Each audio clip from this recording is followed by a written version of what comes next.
I want to welcome everybody to the daily cheat sheet. Remind everybody right away, don't forget to subscribe wherever the daily cheat sheet is available. Very helpful. Give that 5-star review. Show the love. Even if you want to show the hate, that's okay, but just give that 5-star review. And once again, wishing Golan the best of health.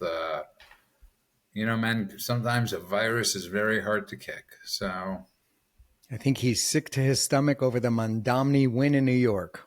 now that definitely would not help him get better. That would that would definitely not help one get better. But I want to correct something right away. And you've been on fire all week. I was wrong yesterday about Kathy Hochul, not Jewish, Irish Catholic.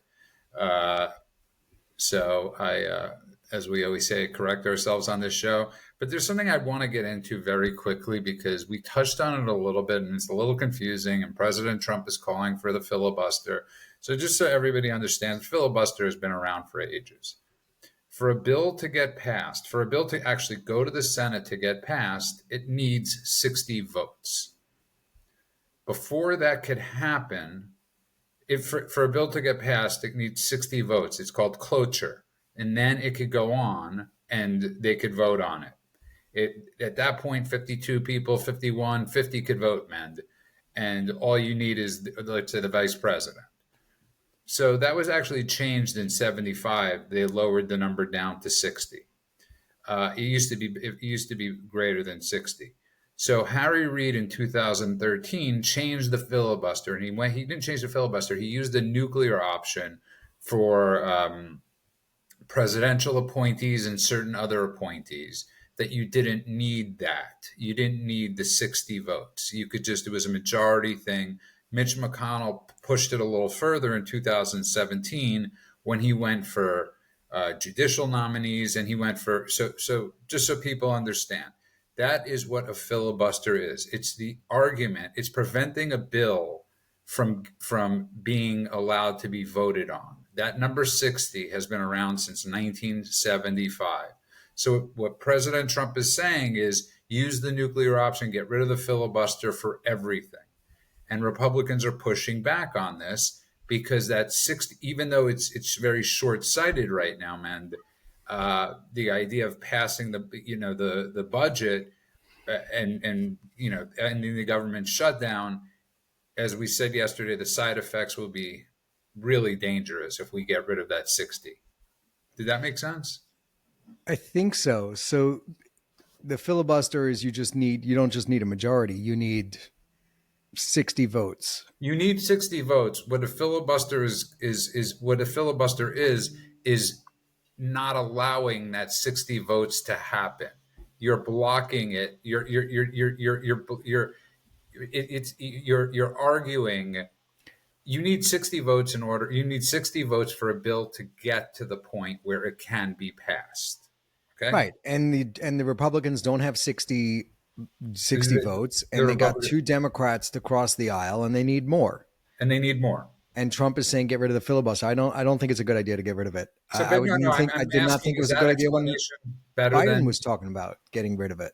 And so was Harry Reid in 2019. I'm asking though if what I just said makes it more understandable for people. I hope so. Well, I'm rocking my my Groiper mustache today, because we've been getting so many followers that have been switching over from Nick Fuentes and his insanity, coming to the bright side, the light side, and listening to our show. I figured I'd give them a little familiarity by rocking a little mustache. That's extremely kind of you. But I want to make sure, I just want to get back to this. In order for a vote to go to the Senate, you need 60 votes for that to happen for everything except judicial nominees, presidential nominees, and of course, and the Supreme Court and justice picks. For everything else, you need the 60 votes in order for it to get to the place where senators could actually vote on it. So we don't have the 60 votes. And the only way the government shutdown could end is either Democrats cross or we end the filibuster.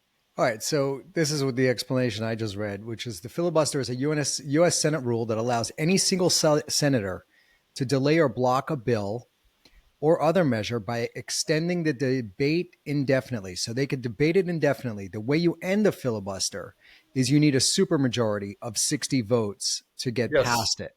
that's So right exactly now, the administration is trying to pass some bills and they don't have the supermajority of 60 votes or the continuing resolution, right? To continue operating the government, open the government up. right. It's funny is that the Republicans keep on saying, let's open the government exactly the way it was without funding anything new. Just continue funding the way it was being funded before, which was something that the Democrats approved.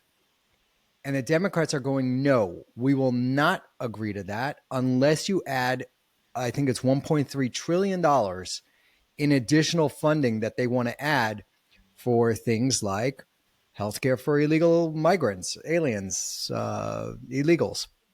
And the Uh, Republicans are going, absolutely not. It's either a clean continuing resolution where we continue doing what we were doing before as we hash this out, or nothing. Basically, work with us, but don't shut down the government as you work with us. And the Democrats are going, no, we're going to shut down the government unless you give in to our demands. So that's where we're at. And it looks like it's going nowhere. But yeah, and thank you for that. But I just want to explain to people to the bigger point. Essentially, the reason you don't want to get rid of the 60 votes, which has been that vote, obviously, like I said, since it's been around since 75, but it was bigger since then.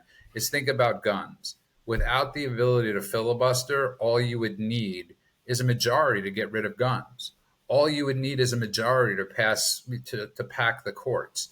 The filibustering allows you to not get to that point. It allows the weaker side to hold the larger side at bay. It allows it could even allow the larger size. It doesn't matter. It could allow the larger size. I mean, the Democrats could have 54 votes in the Senate. It allows that to never cross. If you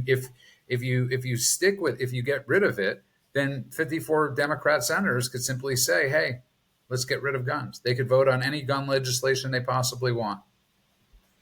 I think you've explained that pretty well. I Well, would like, I just think it's extremely important for people to understand. It's a complicated issue. Obviously, it's not the most pressing issue of the day. The most pressing issue of the day is Mamdani winning last night, and say goodbye, New York. well, Uh, here's what we got to do. I've started taking Sharia law and Islamic lessons because there's going to be times that we're going to visit New York. So I've been practicing Bismillah Rahman Rahman Allah Wahad, which literally just means God is one, but they don't get that. It's we talked about it. New Yorkers came out in record numbers, but New York is a deeply blue state. It's deeply blue city. It's actually really important. Upstate New York, New York is a massive state. Upstate New York is all red. It's the city, and it's always like that. The woke, cushy kids in the city that grew up with everything, and they want to find some cause to latch onto to feel like they have meaning in life. They attach themselves to this jihadi. Let's be clear. The group that backed him the most was the Council on Islamic Relations, which is a Muslim Brotherhood organization funded by Qatar. It's the same organization that runs Hamas, Hezbollah, and all these jihadi groups. They backed him. While Tucker's out there, talking about AIPAC, he says nothing about Council on Islamic Relations and Muslim Brotherhood in Qatar, which are funding the takeover by Islamists of America. Well, extremely well said, but it's also important to note that I have not heard him bring up the New York City race, other than for him and Marjorie Taylor Greene, as we've said, who praised Mamdani, and Which one of them praised Mamdani? both of them did, Wow. and yeah, and it's really interesting because obviously I post a lot and I post a lot on truth, and people are like, "Well, prove it," and I show them the proof, And even sometimes when you show the proof, as I brought up yesterday, it doesn't actually matter. And if you ask somebody to show you proof and they show you proof and you don't believe it, that is cultish like behavior. Okay, that is extremely cultish like behavior, and you got to check yourself. And this idea right now that I'm arguing with people, 63% of Jews voted for Cuomo. Okay, they voted independent. Always vote Democrat. They did not vote. I mean, it's sick that 33 or 30% voted for Mamdani. It's absolutely sick and suicidal. But let's not kid ourselves. This election was not lost because of the Jewish vote. So for anybody that's perpetuating that libel, you're out of your damn minds. And secondly, as I was talking to somebody, why are you not bringing up the Catholic vote? Well, it's so fascinating, man. The Catholic vote went higher from Mamdani, but it's the Jewish vote, and that really says everything about what we're going through right now. And even by their own admission, he was in the race because of Israel. 38%, right? Exit polling at least said Israel played a major issue in why they voted for Mamdani. 38%. Well, I think the biggest turnout was by young people who voted for Mamdani. The older people voted overwhelmingly for Cuomo. So it's just another indicator of the rot in our education system where kids will align themselves with a jihadi who buddied up to the unindicted co-conspirators of 9/11 in the city that it happened to. So New York has already forgotten 9/11. This is a spit in the face to all of the 3,000 people, 3,000+ people that died on 9/11, and the countless fire and emergency personnel that went to that site to rescue people and wound up getting cancer from the debris and the smoke and the dust inhalation.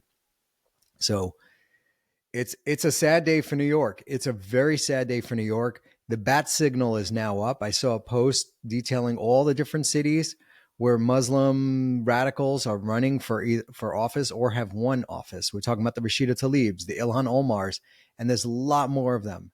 Thank God, Omar Fateh, the Somali guy who looks like the guy from Captain Ryan or whatever it was, that Somali pirate movie, looks like him, did not win.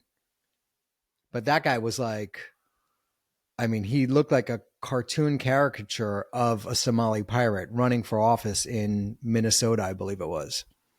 So, And gratefully, he lost. And not that the other guy who won is any better. Not that he's much better. He's just not an Islamist, right? So he's just I believe he's Jewish, but he's an Islamist apologist. He was like, it was funny watching them fight over the election because there was a lot of fraud going on. And the incumbent guy, is it Jacob Fry? something like that. Yeah. So he was accusing the Somali guy of cheating and wanted a recount and stuff like that. Anyway, he It pulled is ahead. Jacob Fry. And by the way, the reason I just want to get back to something like I said in the beginning of the show, it's they're extremely confusing. This is extremely confusing times, and you're 100% correct. Listening to these two groups argue is sort of like a fascinating thing. Listening to Fry argue with the Somalis, but at the same time, when you look at the agenda of a person like Mamdani, who is America only, right? Quote unquote America only. That's really what he ran on. That's what Tucker and Marjorie Taylor Greene were praising, was that he's only about New York, right? But he's not only about New York. This is the great lie.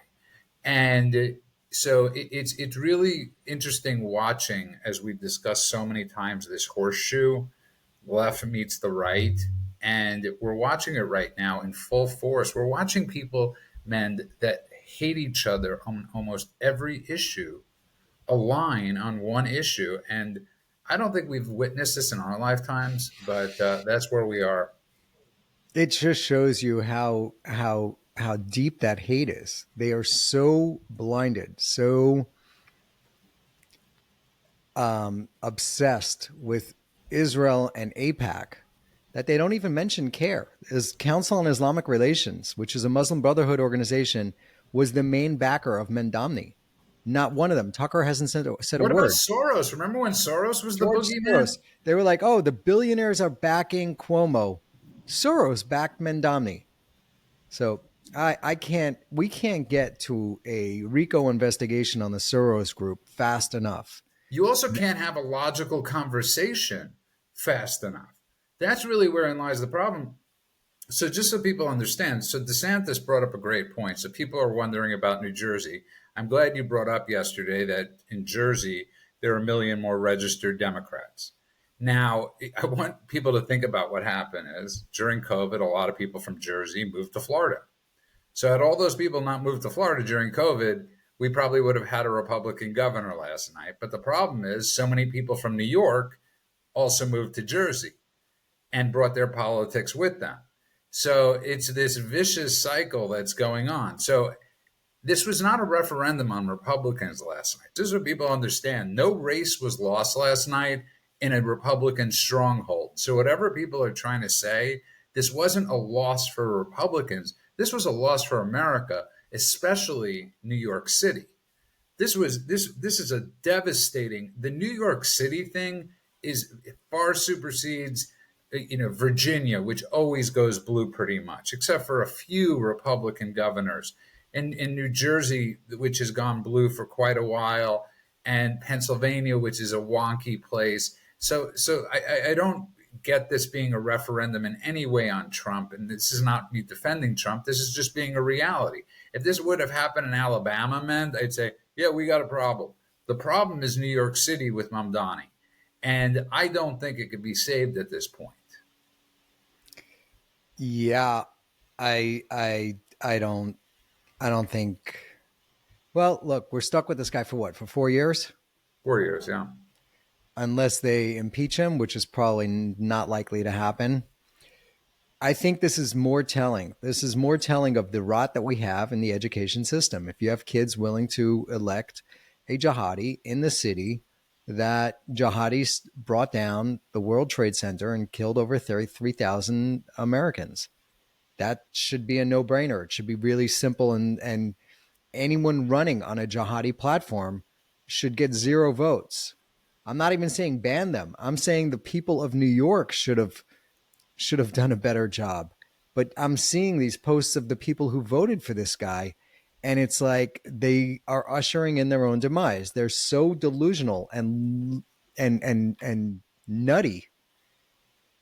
Show me one example of a democratic socialist society that has thrived. There is not one. Not one. It hasn't ever happened. It doesn't exist. And this guy's out there saying, I'm going to give out free bus rides and free grocery food. Like, where were the bodega owners? I saw there was association that backed Mamdani in the last minute out of fear that he was going to, screw up their businesses.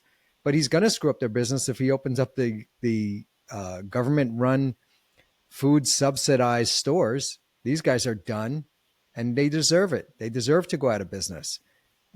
Go for it. I hope now that he is in office. My hope is that he's able to enact all of his policies and he doesn't get blocked by Trump or Hochul or anyone else, and that people will have to suffer the consequences of his policies. Abolish the police. Well, you saw the Open up your firefighter, the commissioner of the fire department, who's Jewish, resigned this morning. You're resign, going to and see. I don't You're think it going to has see to a do with mass. religion. I think he doesn't want to work for this guy. This guy's an insane socialist. So let's see how this plays out. I mean, Patrick Bet David had a great post talking about who's going to move to New York and who's moving out. He's like, everybody's decrying that 1 million people are going to leave New York if Mamdani wins. That's probably the case. A lot of wealthy people are going to leave because he's going to tax the millionaires and billionaires 2% more or whatever it is. They're not going to have any of it. He wants to increase tax on businesses. Businesses are going to move out. So who's going to move in? Criminals, people who are Islamists, people who don't care about the law, people like that's what you're attracting, because now New York has become not just a sanctuary city, but now the mayor of New York is a defund the police guy. So you could do whatever you want there. And what I've told everybody, if you can't convince all of your friends and neighbors to get out and vote and block this guy from getting into office, pack your bags. pack your bags and get out. Because even if you buy arms, get guns, and load up, if you kill an intruder, they're going to throw you in jail. So there's no alternative. New York is done. It's cooked, at least for the next 4 years. Yeah, this is where I'm going to say to you, I don't, the damage that has been done to the city, which has been going on for years, uh, as God, as somebody, I was doing the world according to Ben Stein last night, and Peter Roth brought up, this has been going on for years. I mean, let's be realistic, right? Before you had Adams, you had de Blasio, all Well, de this, Blasio was a disaster, and you would think people would learn that between Dinkins and then de Blasio, you had two of the worst mayors running the Big Apple, and they didn't learn. The people did not learn a thing. well, So listen, how long, this is the exit polling. How long have you lived in New York City? Less than 5 years was 83%. Um, 5 to 10 years that voted for Mamdani was 76%. 10 years, but not born here, 54%. I was born in New York City, 34%. So that's who voted for Mamdani last night. So you're not talking. You're actually talking about many people that weren't even there for De Blasio, and it wouldn't have mattered. It really wouldn't have mattered. I mean, listen, right place, right time. The stars were aligned in New York and America last night for a communist jihadist to take over New York. I don't know how else to say it. yeah, it's definitely a jihadi takeover, and we talked about it. It's going to be the bat signal that goes up, and you're going to see a lot of criminals and a lot of Muslims and a lot of Islamists, not just Muslims, like the violent, crazy Muslims, are going to be moving to New York. I would feel safe in New York if I was a psychopathic jihadi or a serial shoplifter who just wants to rob and steal and not contribute anything to society. New York sounds like a perfect place to be. So I want to ask Um, you a question. I want to go back to this question I asked you yesterday: is how do Republicans counter this? Look, gratefully, you got a little bit of a less kook in Minnesota last night. A little bit of a less kook, right? Than the Somali. But this is going to be happening all over, man. That a lot of it has to do with the economy, and this has a lot to do with messaging about whether it's the economy, whether it's the wars, whether it's whatever it is. They are not doing a good enough job with messaging about these things, and people become disenchanted. They become, this isn't what I voted for, whatever it is. And how do you explain this moving forward? How do you get the messaging back on track? there's a couple of things here. I mean, the candidate in New York, Cuomo, was to say that he was a bad candidate is an understatement. He killed over 10,000 grandmas and grandpas in that city. I had arguments with people who violently despise that guy. They hate him.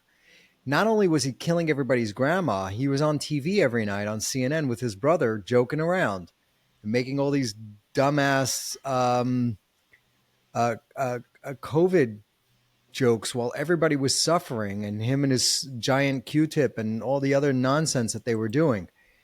He refused, let's just lay this out. He refused to use the hospital ship that Trump brought to the city, which would have saved 10,000 lives because they wouldn't have sent COVID sick patients back into nursing homes. But he didn't want to use it because he didn't want to give Trump any credit. So he sent sick patients, COVID sick patients, into nursing homes, and he caused a huge amount of death with that single action.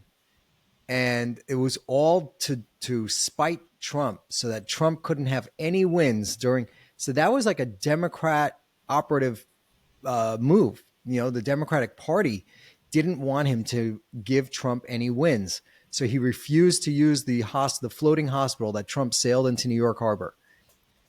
Come this time around, Trump endorsed him. Trump endorsed Cuomo for mayor because Trump cares more about the city than a personal beef that he had with this demented Cuomo guy. All of that said, I encouraged everybody to vote for Cuomo after Adams dropped out because that was the only way to save New York. It's like you take this giant bag of terrible people, which is the candidates running, and you have to pick the best of the worst. That's the way politics works. You're never going to get someone who's ideal. You pick the best of the worst, and Cuomo was the best of who was left. Sliwa should have dropped out. Sliwa really screwed New York. But again, I want to go back to this economic issue because, according to exit polls in Virginia, New Jersey, New York City voters, that was the biggest issue: was the economy and was economic issues. And this is something Republicans are really going to have to learn how to message and deal with. I don't think they did good enough job. I was talking with a friend of mine about this, of explaining the mess that Biden got us in with COVID money and with all the with everything that was given out, with the inflation that was caused by all this. I don't think they did a good enough job, and I don't think they did a good enough job explaining that it's going to take time for this to get better.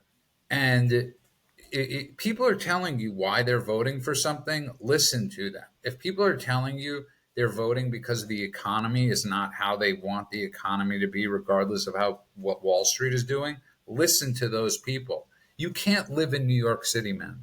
You can't afford to live there. You can't afford to live in California. Of course, all Democrat-run places. That's the irony of this. But eventually, it's going to hit Republican states too. Yeah, I'm not sure what's going on with the economy and why people are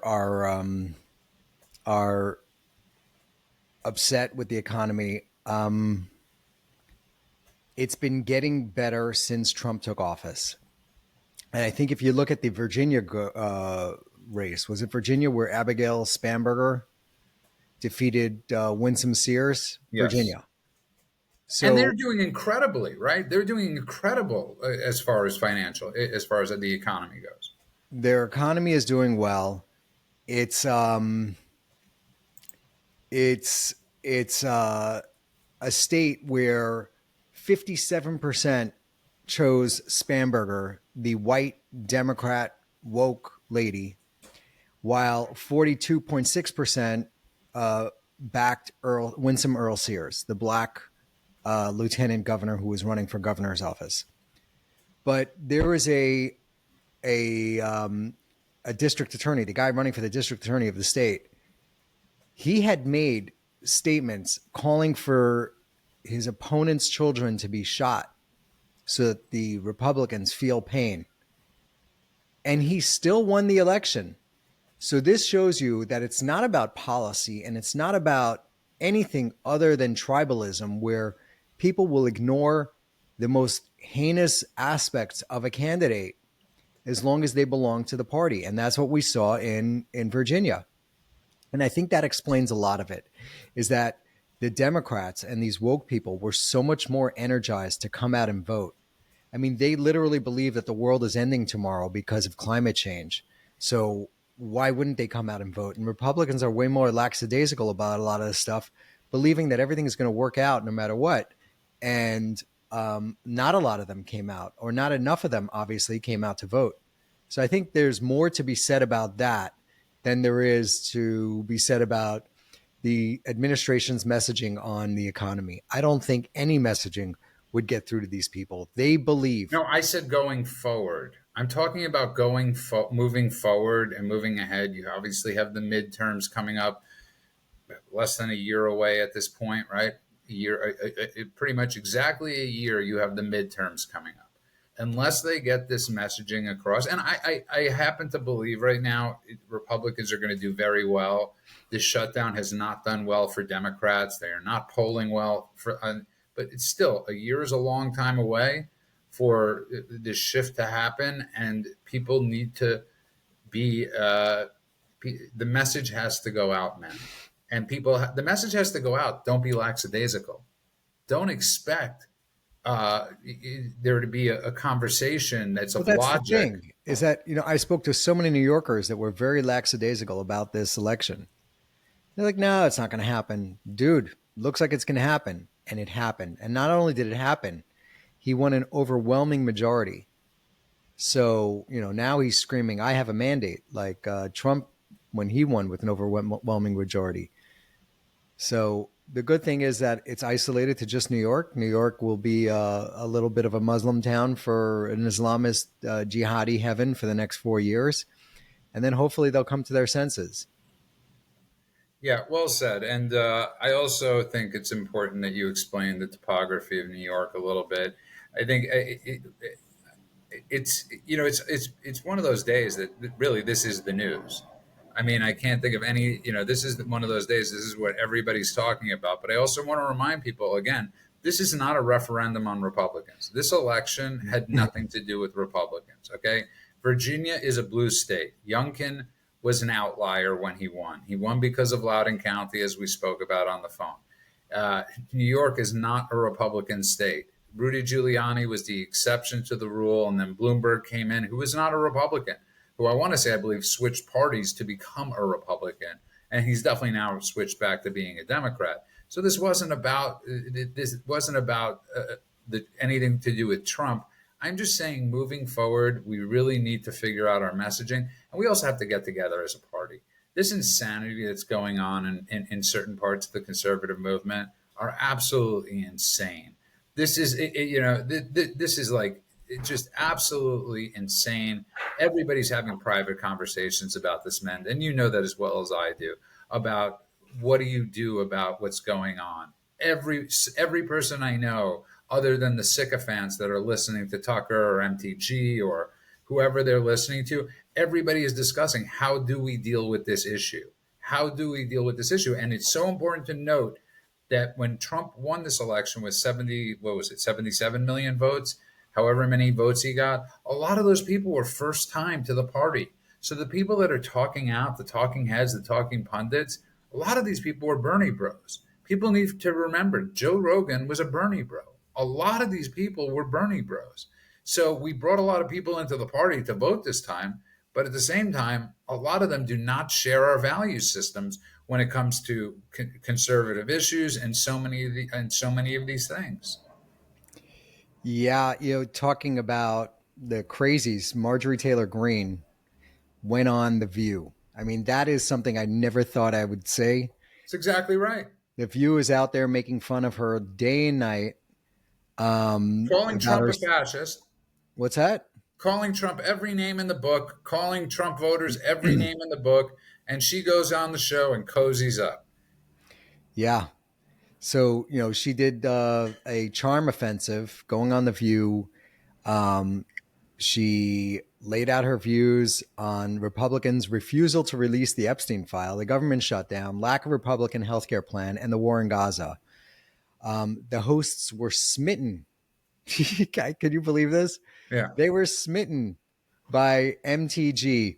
That racist black woman on the show who comes from they were slave masters. I forgot her name, but she goes, "You've broken with the Republican Party on a number of issues, including the shutdown, the war in Gaza, tariffs, Trump's desire to expand AI, foreign aid."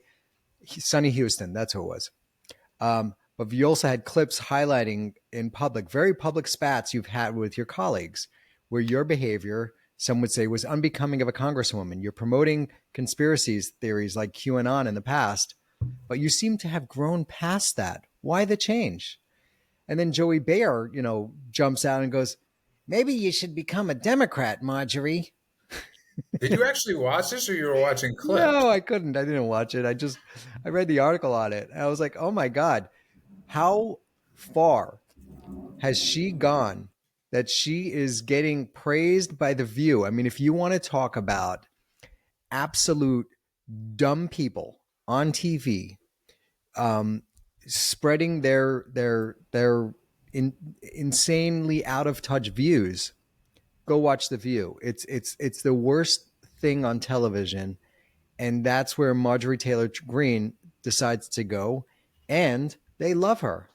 So I think that says all you need to know about MTG No, and where no, but she's that's at these your days. point. To your point, what you're bringing up, it should be all you need to know, but it's not all you need to know. So when Tucker is interviewing Nick Fuentes, that should say all you need to know. but that's not all you need to know. And this is where what's this disconnect is going on among people, that even though we don't have to agree on everything, a lot of us are looking at this going, what the hell is going on? And I think it was Levin that reported that she was upset that Trump didn't want her to become senator of Georgia. And that's where a lot of this anger comes from. Whether that's true or not, something causes anger, man, and it has a lot more to do than Israel with the trajectory and pace that she's on in Georgia. I mean, and somebody said, well, her voting base will go after her. And I was like, you're giving way too much credit to the voting base. Okay. She is a shoo-in to win again. She's not going to be primaried. She's a shoo-in. So this will not affect her at all. And this disconnect that people have, it's like, I don't know how to talk to people like that, man. I got to be honest. I don't know if you can talk to people like that. Yeah, it's I don't know. I always say, a dialogue is great. We should be trying wherever we can get the word out, and that's really the antidote to all this insanity is just continue putting out good, solid, fact-based information. I agree with you 100%. Our friend Lee Trink did that. He put an amazing video up on Instagram yesterday. And listen, it's something we tried to do. And so even when I'm posting stuff and people are trying to disprove or trying to whatever, I try to have a little bit of dialogue until it gets to the Israel point. I'm always like, why don't you just get to that right away? Just get to Israel right away. Say that's the reason. And let me ask you a question right now. With everything we've said, and you've said this on the show that you're for getting rid of all foreign aid. I'll concede to you that point. Do you think at this point that would end anything? I think what you do is you take away some of these low-hanging fruit talking points that people love to focus on. It's not going to end it. The people that Do you get what I'm saying? Do you get why I'm asking you that? Because you were being extremely rational with what you're saying, right? So I want to use your extremely rational view, which I've agreed with in the past, okay?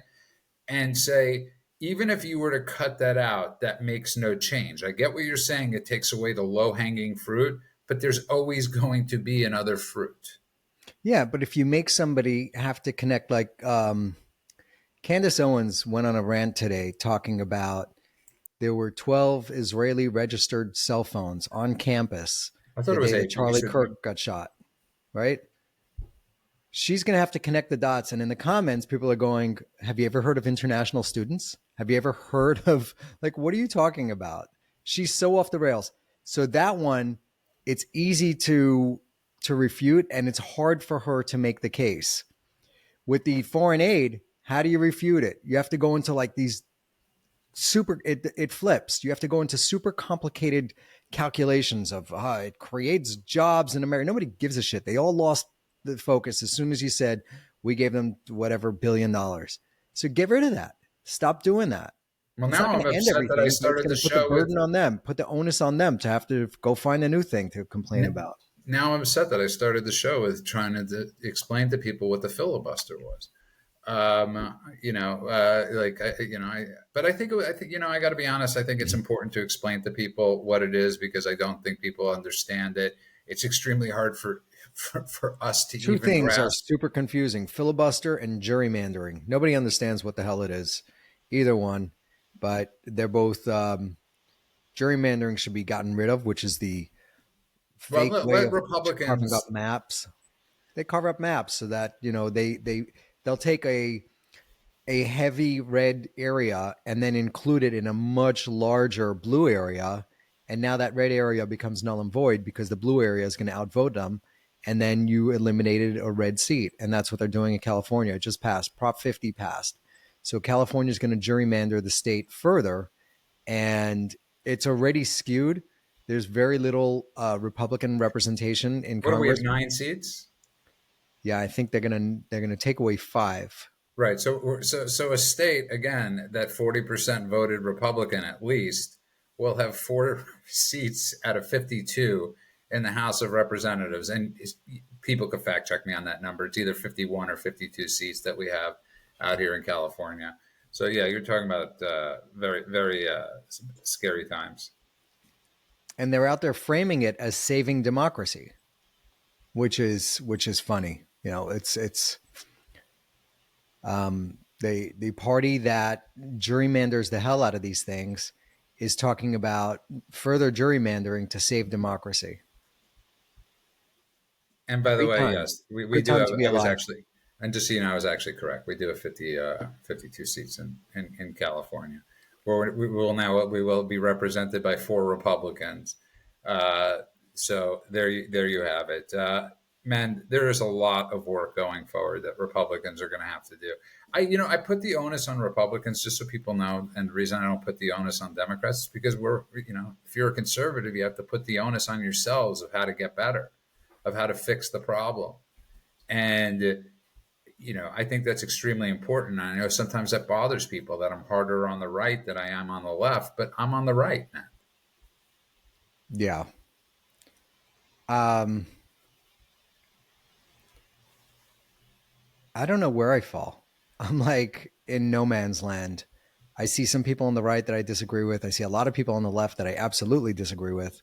I should say I'm And a conservative. I Let me would, I am a conservative. I'm a libertarian conservative, but I hate some of the people in the Libertarian Party. Like I am for small government, no tax, strong military, strong borders. I think that's it. I think that's all I care about. I want the government out of everything else. it's Um, good. It's good to know, and I'm happy you shared your opinion. I listen. I'm what is known as a Barry Goldwater conservative. I'm extremely happy with what the president is doing. Somebody was saying to me, getting us into wars. I can't think of a president that's got us out of more wars. And this is something that also needs to continually be brought up. And he's not drone striking the crap out of the world. He's not doing what Obama. I mean, it's just fascinating that you have a president right now who is essentially a president of peace, and you still have people even in his own party uh, knocking this, and it's absolutely wild to me. it's calm for the moment, but it looks like there's going to be a war in Lebanon. There's going to be a war in with Iran. Iran is rebuilding and restocking in complete arrogant defiance of everything Trump did. You think that they would have gotten their ass kicked with a 12-day war and they would say, okay, mercy, let's just not go down this route. Maybe we shouldn't be talking about blowing Israel off the face of the map. Maybe we shouldn't stop funding all the proxies that are attacking American interests throughout the Middle East. No, none of that. They've doubled down. They're buying a ton of Chinese anti-missile, anti-aircraft systems. They're buying missiles. They're buying rockets. They are trying to arm themselves to the teeth, and they are learning the lesson from the last war, where they were going for the big nuke, and they're working on it, but they're not actually working on um, building a weapon right now. Right now, they're working on building deeper, stronger fortifications so that the Americans and Israelis will not be able to bomb it. Then they're going to start working on their nuke. But in the meantime, what they are doing is they realize that um, some of their missiles made it into Israeli territory. They overwhelmed the systems, so they're going to try to do that, times 20, times 50, and really overwhelm the systems and kill a lot of innocent people there. So there's going to be another war with Iran. They have not backed down, and they're not um, uh, seeking peace or seeking demilitarization. What's interesting is that Oman, the country of Oman, is now stating, they publicly stated yesterday at a forum, I believe it may have been in Jordan, but the foreign minister got up, and this is a U.S. ally. Oman is aligned with the U.S., and they got up and they made a statement that the biggest threat to peace in the Middle East is Israel, not Iran, and they're trying to get Iran to come into the fold with these other Arab countries and create kind of like a NATO against Israel that includes Iran. So we thought the Middle East was getting cleaned up, but the Middle East is still a giant mess, a It's like, giant mess. listen, I mean, you had Tom Barrack this weekend, right? The ambassador to the convoy to Lebanon, and I think he's the And ambassador. Syria. He's both Lebanon Yeah, and and Syria. he's a convoy there, a special envoy, I should say, not convoy, special envoy, and he's the ambassador. I want to say to Turkey, where he said Lebanon is a waste. I mean, this can't be fixed right now, and I'm glad he was actually honest about that, man. And he wasn't trying to force something down that can't be forced. Where it's just a mess. Well, the Uh, Israelis have come out and they said that they're seeing Hezbollah rebuild. right. And they're like, and they keep on issuing warnings every day. Hey, if the Lebanese government can't disarm these people, we're gonna have to do it for them. And every day their pleas and whatever they're asking for is being ignored. So you're gonna see another confrontation. As much as I hate to say this, we would love to see peace and prosperity in that area, but And that's the where Tom Barrack is. He actually thought that he could have this, that Lebanon could take away the guns from Hezbollah, which was an absolute. Listen, I'm not going to knock Tom Barrack. I think he's a good man. And I think it was a noble mission and a noble thought that he had. But it's just the reality and it's a fact of life that that wasn't going to happen. I just want to end by saying this, man. It's, as we are running out of time, I just want to end by saying this. You bring up the $3.8 billion and everybody talking about, and I brought this up in a post, everybody bringing up, that we're going to have to go fight over there. We don't want a forever war. New York last night is the beginning of a forever war in America, and I want people to understand that it's the begin. If you don't want to send your troops to the Middle East, trust me, you're going to eventually be sending your troops to New York, and because there are bad days ahead of us with this New York City thing, man. And I'm talking about with terrorism, with everything. um, New York is a problem. It's the jihadi capital of the country now. It switched. It was Minnesota, and now it's New York, and it's really sad. I love New York, but if I was a jihadi, if I was a thief, a lunatic, someone who just wanted to break the law, New York is now your safe haven. That's where you belong. Yeah, to build up cells, to build up whatever you want. What are I'm you making winking faces because at? I'm taking screenshots, and I'm going to give it to you so that you could use it as a cover for this episode. So What is trying that? to By the way, I didn't even ask you. What is up with the mustache? Is it November? So it's for. Is that what it's for? No, this is to welcome in all of the Nick Fuentes convertees who have left Nick and they're coming to our show. Is that really So why you're growing that's the it. mustache? That is it. How long did it take you to grow that mustache? I don't know. I just didn't shave for a week or so. I shave once a week. So this was me shaving this morning. I said, you know what? I'm going to leave it. You call me Major Johnson.